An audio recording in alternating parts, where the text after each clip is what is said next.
नखरे नहीं, मुझे स्प्रे लगाने दे, नहीं तो बड़े बड़े मच्छर काटेंगे पिल्लू को। हाँ चल जल्दी स्प्रे लगा लेते। नहीं पवार, तुम पूछताछ शुरू करो, मैं पुलिस स्टेशन आता हूँ। हाँ ठीक है, रिपोर्ट लिखी है तुमने? हाँ। मल्हार जी इतनी रात को जाएंगे तो फिर तो उन्हें भी मच्छर काटेंगे, है ना पिल्लू?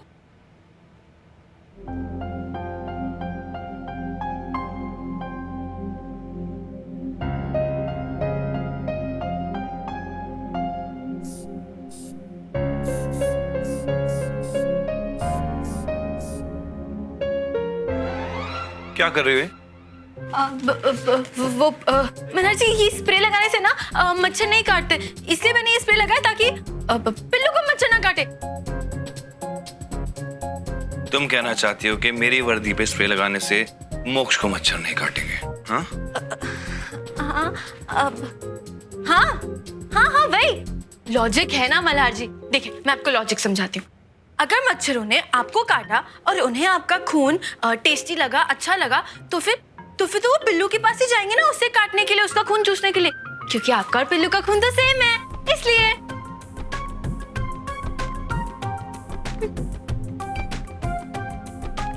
मैं ही पागल हूं जो तुमसे सफाई मांगता हूं। मेरी छोटी सी तकलीफ भी तुमसे बर्दाश्त नहीं होती थी कल्याणी, इसलिए उस दिन ऊट पटांग कारण देकर ही सही, लेकिन तुमने मेरे कपड़ों पर वो दवाई लगाई क्योंकि तुम मुझे मच्छरों से बचाना चाहती थी।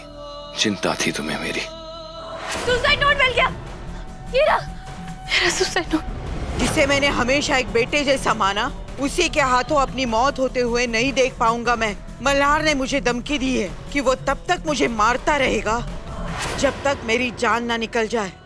फिर अब तुमने ऐसा क्यों किया कल्याणी, ये जानते हुए कि अगर मैं मोक्ष से दूर हो गया तो संपदा उसे छीन लेगी?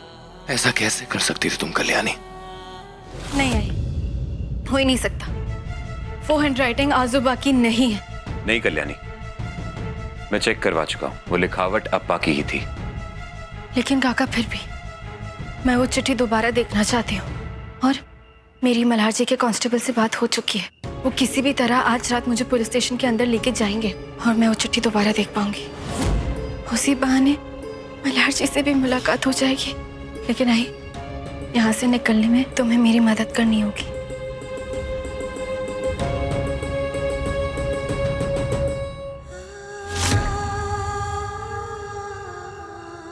कल्याणी,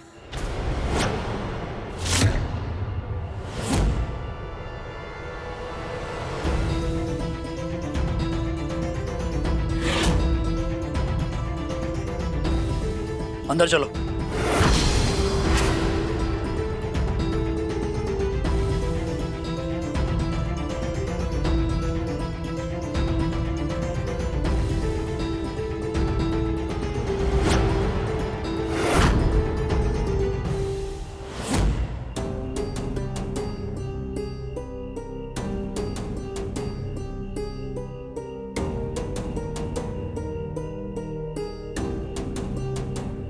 अनुप्रिया जी,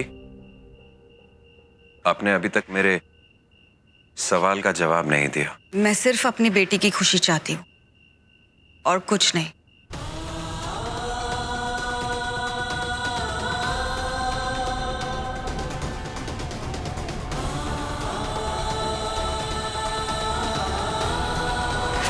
औसैन, जैसे आपने कहा था वैसे ही मैंने कल्याणी के दूध में नींद की गोलियां मिला दी है। जब तक कल्याणी को होश आएगा तब तक हम मल्हार पर दूसरा वार कर चुके होंगे। अब उसके सामने जिंदगी के लिए भीख मांगने के अलावा कोई रास्ता नहीं होगा। मैंने ना पापा को मना लिया है कि मैं आज रात यहाँ सोऊंगी, और वो मान भी गए। अब बस तुम्हें कल्याणी बन के इस कंबल के अंदर सोना होगा। मैं तब तक चुपके से स्टेशन करती हूँ। अरे आज इतनी नींद क्यों आ रही है मुझे? कल्याणी, तुम अकेले ठीक से जा पाओगी ना? हाँ, तुम टेंशन मत लो।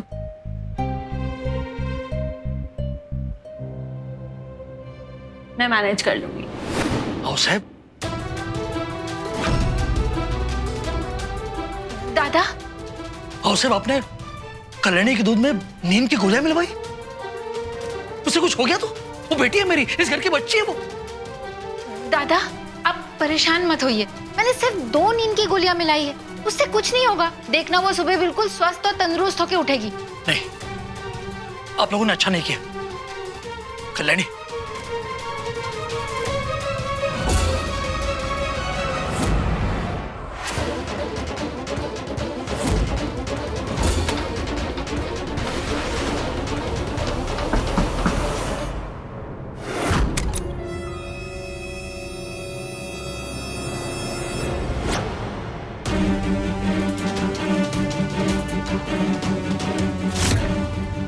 अरे देवा, इन्हें भी अभी आना था।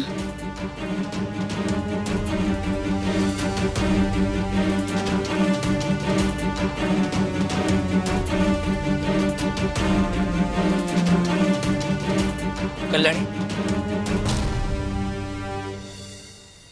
कल्याणी सो गई क्या? कल्याणी, आई एम सॉरी बेटा, मुझे माफ कर दे। मैं जानता हूं तुम इस वक्त बहुत गुस्सा हो मुझ पर क्या करूं, मजबूर था। मैंने तेरे साथ जो भी जबरदस्ती की ना, वो तेरे अच्छाई के लिए, भलाई के लिए की। कल्याणी, 18 साल की बच्ची है तू, मेरी छकुली है। इस उम्र में एक शादीशुदा औरत, एक बच्चे की माँ, इस रूप में मैं तुझे कैसे देख सकता हूं बेटा? कल्याणी, सुन रही है ना तू? कल्याणी, अच्छा ठीक है, बहुत थक गई होगी और मूड भी नहीं होगा। चलो सो जा।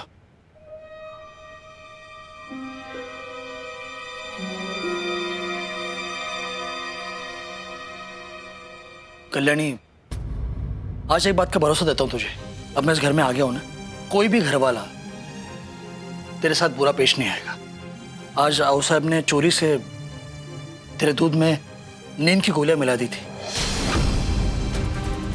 पता नहीं क्या हो गया उन्हें, और शायद इसी वजह से तुझे बहुत नींद आ रही है। कोई नहीं, पर इसके बाद कोई भी तेरे साथ इस तरह की ज्यादती नहीं करेगा। Good night.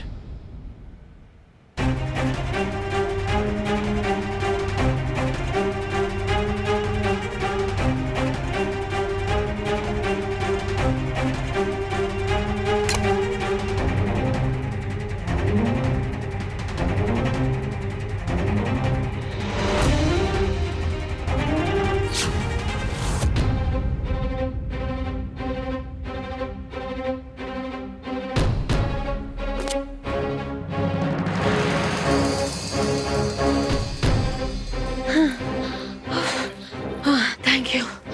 अगर आप मदद नहीं करते ना तो मैं इधर नहीं पहुंच पाती। Thank you. क्या हुआ? आप क्यों इतने थके हुए लग रहे हैं? मैं इतनी भारी हूँ क्या? नहीं मैडम, वो सुसाइड नोट जल्दी ढूंढ लीजिए। क्या है ना कि इस वक्त हमें भी यहाँ आने की परवानगी नहीं है। अगर किसी ने इस वक्त यहाँ हमें देख लिया तो मेरी नौकरी चली जाएगी। हाँ, मैं ढूंढती हूँ। मैडम, मैं आपके आगे हाथ जोड़ता हूँ। हमारे सर बहुत अच्छे आदमी है, प्लीज उनको बचा लीजिए। देखिए, हम जानते हैं कि मल्हार जी निर्दोष हैं और मैं मल्हार जी को बेगुनाह साबित करके रहूंगी। भरोसा रखिए मुझ पे। आप प्लीज बाहर ध्यान रखिए। मैं वो सुसाइड नोट ढूंढती हूँ, ठीक है? हाँ।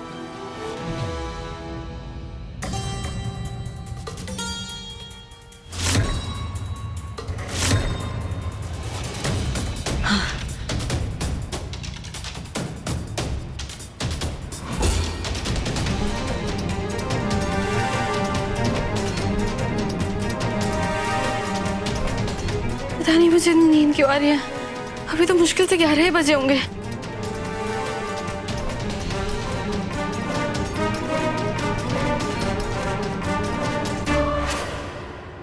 ये मिलने का समय नहीं है, इस वक्त सर से नहीं मिल सकते आप।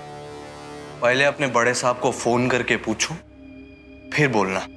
अथर बापट बिना परवानगी लिए ना कहीं नहीं आता। अरे ओ हवलदार साहेब, मुझे लगा कि सीनियर राणे को जूनियर राणे यानी हमारे पिल्लू की याद आ रही होगी, इसलिए बाप को बेटे का पैगाम।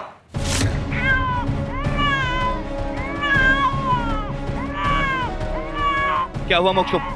क्या क्या तुमने मोक्ष साहब?